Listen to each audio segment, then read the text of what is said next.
आप सुधरने को तैयार हो जाएं, आप में तुरंत उम्मीद जग जाएगी कि दुनिया भी सुधरेगी। कोई आपको मिले और कहे इस दुनिया में कुछ नहीं हो सकता, तो साफ समझ लेना कि वो ये कह रहा है कि मेरा कुछ नहीं हो सकता। कोई मिले और कहे कि मेरी बीवी सुधरने से रही, तो साफ समझ लेना कि वो कह रहा है मैं सुधरने से रहा। जो सुधरने लगेगा उसको तत्काल दिख जाएगा कि सब सुधर सकते हैं, सबको सुधरना चाहिए, सब सुधरने को आतुर हैं। निर्मलता का, निर्दोषता का स्वाद ऐसा होता है कि फिर वो स्वाद तुम सब में बांटना चाहते हो। तुमसे ये बर्दाश्त ही नहीं होगा कि तुम तो निर्मल हो गए और बाकी सब मलिन रहे। तो तत्काल तुम में उम्मीद जग जाएगी। उम्मीद से आगे श्रद्धा।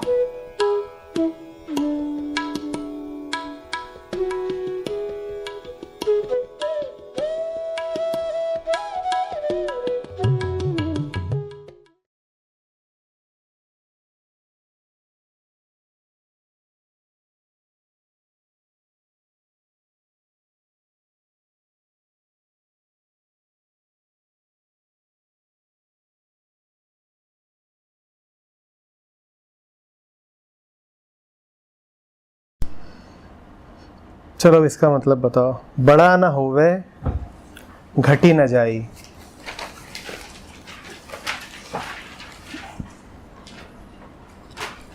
बड़ा न होवे घटी न जाई।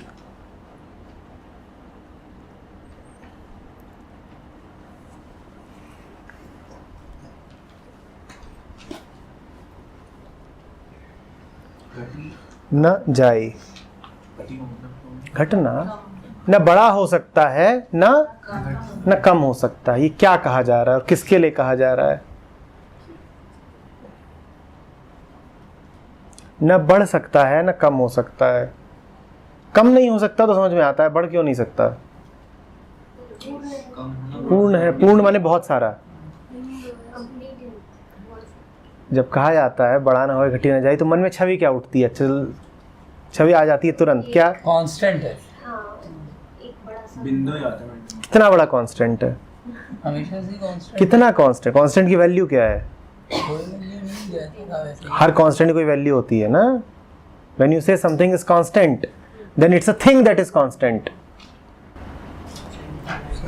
जो जो सत्य है उसको मतलब 3 डायमेंशन है, बड़ा छोटा, मेजरमेंट ऑफ डायमेंशन, उससे हम लोग नहीं बोल सकते। तो बड़ा होना छोटा होने का मीनिंग ही नहीं है। बढ़ नहीं सकता, कम नहीं हो सकता, क्या आशय क्या है? कि it's beyond duality. Duality meaning what? Duality मतलब कि एक के होने के लिए दूसरे को होना आवश्यक है। तो अगर वो बढ़ नहीं सकता और वो कम भी नहीं हो सकता, फिर अगर जो चीज़ कम नहीं हो सकती तो वो बढ़ भी नहीं सकती। अगर आगे कोई चीज़ कम हो रही है वो इसलिए हो रही है कि वो बढ़ भी सकती है। तो अगर वो बढ़ नहीं सकता, कम नहीं हो सकता, इसका मतलब कि वो बियॉन्ड है, नॉन डुअल है, कंपैरिजन बियॉन्ड है। मेरे दिमाग में टाइमलेस इमेज आई थी कि तो हमेशा से ऐसा रहेगा, बढ़ना है ना घटना है। आप देख रहे हो इन सब चीज़ों में हम कैसे ऑब्जेक्टिफाई कर रहे हैं। ये तो हमेशा से ही ऐसा रहेगा, न बढ़ना है न घटना है? जैसे कोई लकड़ी का ठूंठ, घर में सोफा रखा होता है, कटी हुई लकड़ी पड़ी होती है, वो न बढ़ती है न घटती है। तो जॉयदीप के लिए सत्य क्या है? लकड़ी का ठूंठ। सोफा टूट जाता है, बहुत कुछ हो जाता है। नहीं, मान लो सॉलिड सोफा है कतई, बहुत सैकड़ों साल पुराना फर्नीचर भी होता है, रखा होता है म्यूजियम में, न बढ़ता है न घटता है। तो सत्य क्या है? म्यूजियम का फर्नीचर न बढ़ता है न घटता है। क्या मतलब है इसका? ना बढ़ सकता है ना घट सकता है। ध्यान दो इस पर, क्या मतलब है? वो तभी यहाँ बैठी हो। सजगता का क्या मतलब होता है? सजगता का बढ़ने और घटने वाला जो परसीव कर रहा है, सर हमारी औकात से भी हो सकता है। कोई परसीव करे बढ़ना और घटना, तभी तो वो बढ़ रहा और घट रहा है ना, तब देखता हूँ। तो may be it's saying that you can't even perceive it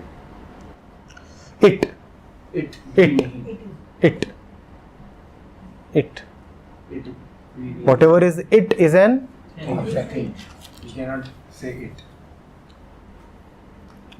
क्या है? न बढ़ता है न घट सकता है। तो इसका मतलब वैसे ही जैसे ये श्लोक है उपनिषद का कि पूर्णमदः ओम पूर्णमदः पूर्णमिदं पूर्णात् पूर्णम्, उसका क्या मतलब है?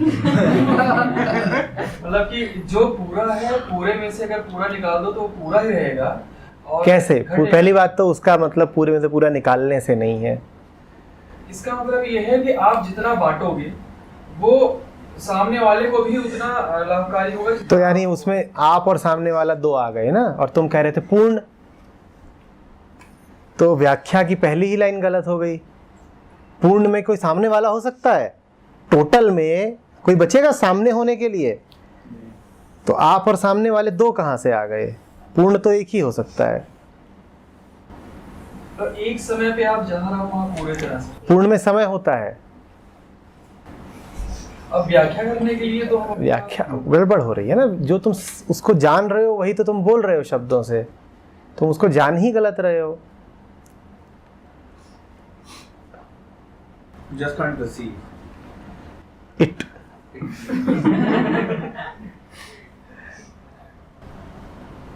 जो है ही नहीं उस पे मन के दायरे के जो नियम है लगेंगे कैसे बढ़ना। बस ये बोल दो, मन जो कुछ कर सकता है उसके दोनों सिरों को बस नकारना है। मन क्या क्या कर सकता है? बड़ा कर सकता है, छोटा कर सकता है, जोड़ सकता है, तोड़ सकता है। तो जितनी ये वर्सेस होंगी ऐसे ही बोलेंगी।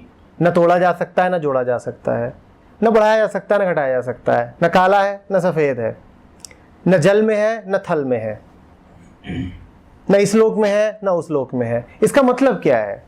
इसका मतलब है मन में नहीं है। बस इतना सही अर्थ है। और चूंकि मन में नहीं है और मन में जो होती हैं उन्हीं का नाम वस्तु है, इसीलिए वस्तु नहीं हो सकता। जो कुछ मन में आ गया वो क्या बन गया? वस्तु बन गया। तो ये बड़ा अच्छा और बड़ा सामान्य तरीका रहा है, बड़ा प्रचलित तरीका तमाम ग्रंथों में कि इसी तरीके से बोलो कि वह क्या है? न काला न गोरा, कभी काला कभी गोरा। ये न्याय देखा है? बाहर बाहर काला, अंदर अंदर गोरा, अंदर अंदर काला, बाहर बाहर गोरा। बहुत ही छोटा, बहुत ही बड़ा।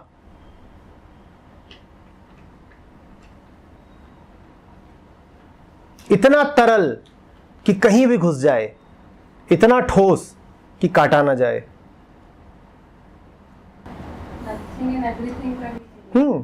कुछ भी नहीं, सब कुछ भी, और ना कुछ ना सब कुछ। ये कुछ नहीं किया जा रहा, ये हर प्रकार के द्वैत के दोनों सिरों को काटा जा रहा है ताकि तुम्हारा मन छवि न बना सके। नीति नीति मन का उपचार है। द्वैत के एक सिरे से आसक्ति मन की व्याधि है, नीति नीति उसका उपचार कर देती है। मन की व्याधि ही यही है कि उसको कुछ अच्छा और कुछ बुरा लगता है। मन की हर बीमारी का तत्व यही होता है कि मन को कुछ अच्छा कुछ बुरा लगा। जब बुरा लगा तो मन ने कहा हम ठीक नहीं हैं, हम बीमार हैं। द्वैत के एक सिरे से मन आसक्त हुआ, नीति नीति दोनों सिरों को काट देती है। न इधर जाओ न उधर जाओ, जिधर जाओगे उधर ही बीमार हो जाओगे। बीमारी कुछ ऐसी है कि काले वाले सिरे पे बैठे तो भी बीमार और गोरे वाले बैठे तो भी बीमार। और जो पागल होते हैं वो सोचते हैं कि काले सिरे पर बैठने का उपचार है गोरा सिरा। वो समझते ही नहीं है कि ना इस सिरे से उस सिरे पे जाओगे तो बीमारी बदल नहीं जाएगी। अगर अभी भी कुछ अच्छा बुरा होता है तो मतलब नीति नीति ही करेंगे। हाँ बिल्कुल, बोध में ना कुछ अच्छा होता है ना बुरा होता है। आनंद अच्छा लगने की अवस्था नहीं होती। इसीलिए इतनी बार कहता हूं कि जॉय इज नॉट फन। आनंद अच्छा नहीं लगेगा। आनंद ध्यान से अगर देखो तो बस अनुपस्थित है अच्छे लगने की भी और बुरे लगने की भी। और चूंकि वही शून्यता, वही खालीपन तुम्हारा स्वभाव है, इसलिए मन आनंद की अवस्था में पीड़ा नहीं अनुभव करता, बस इतना होता है। हमारी बाकी सारी अवस्थाएं पीड़ा की अवस्थाएं हैं। सुख की पीड़ा है नहीं तो दुख की पीड़ा है। ध्यान देना, दुख की पीड़ा है नहीं तो सुख की पीड़ा है, पर हमारा जीवन लगातार मात्र पीड़ा है। आनंद वो अवस्था है जिसमें न सुख की पीड़ा है न दुख की पीड़ा है। आनंद मात्र मुक्ति है हर प्रकार की पीड़ा से, सुख की पीड़ा से भी और दुख की पीड़ा से भी। तो आनंद को कोई सुख न समझ ले। जैसे बोध ज्ञान नहीं, ठीक उसी तरह से आनंद सुख नहीं।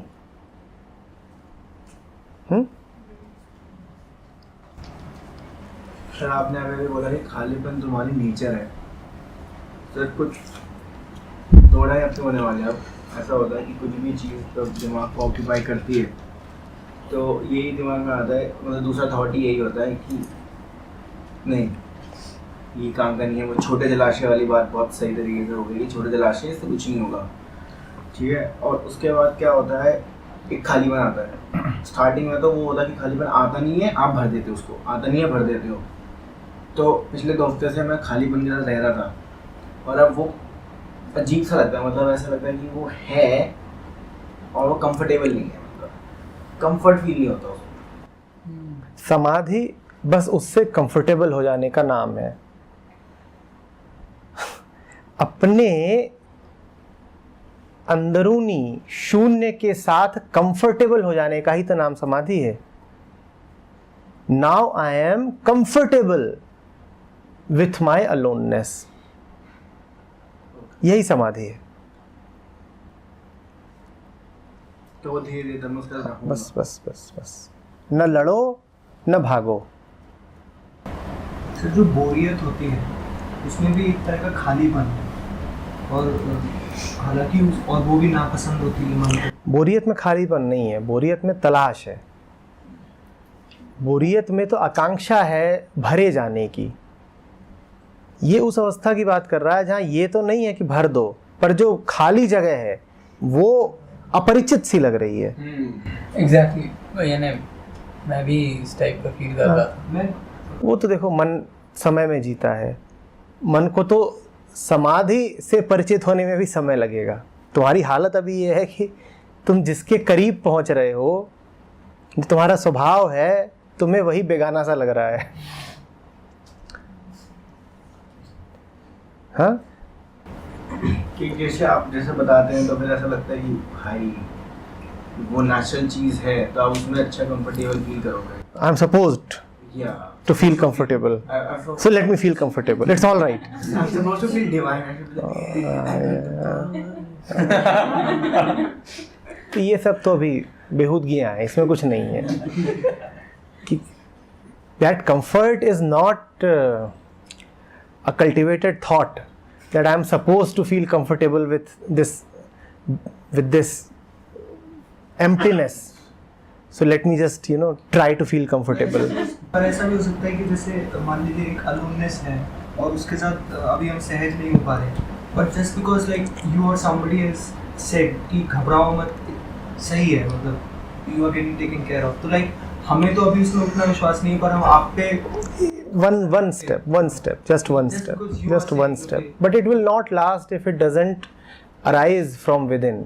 हमने आज सुबह ही बात करी थी कि जीवन का रस बाहर के खाने से नहीं आता, आत्मा से उठता है।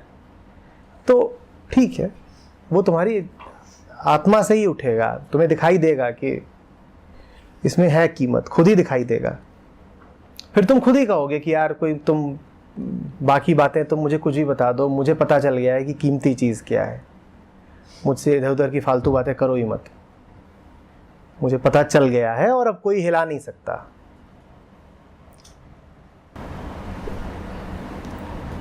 तो सेम अनकम्फर्ट वैसे भी होता है, जैसे आप कह रहे हैं कि अगर थोड़ा सा जाग के हम सोए हुए हैं, उसमें अगर जाग लगी रहती है तो इनिशियली वो भी बड़ा अनकम्फर्टेबल फील होती है उसकी। It takes time to be comfortable. पर वो जो डिस्कम्फर्ट है, वो डिस्कम्फर्ट इसलिए होता है क्योंकि मन का ही एक हिस्सा दूसरे से लड़ रहा होता है, वो इसलिए है। ये एक खास तरह का डिस्कम्फर्ट है जहाँ पे मन अपने डिसोल्यूशन से अनकंफर्टेबल है। मन ऐसा है, अच्छा चला जाऊँ, कुछ नहीं होगा, कोई दिक्कत नहीं होगी, मैं चला जाऊँ, मेरे जाने पर भी सब ठीक रहेगा, मैं कोई चिंता ना करूँ तब भी काम चलता रहेगा, ये वो वाला है। ही इज़ नॉट येट, उसको डर लग रहा है। अच्छा हाँ, मतलब मेरे ना होने पर भी काम चल जाएगा, तू सही है ना। हाँ मतलब मेरे ना होने पर भी सही है, ये पॉसिबल कैसे है? फिक्र मत करो, नेचुरल है वो। तुमको भी लगता है टाइम 2-4 महीने।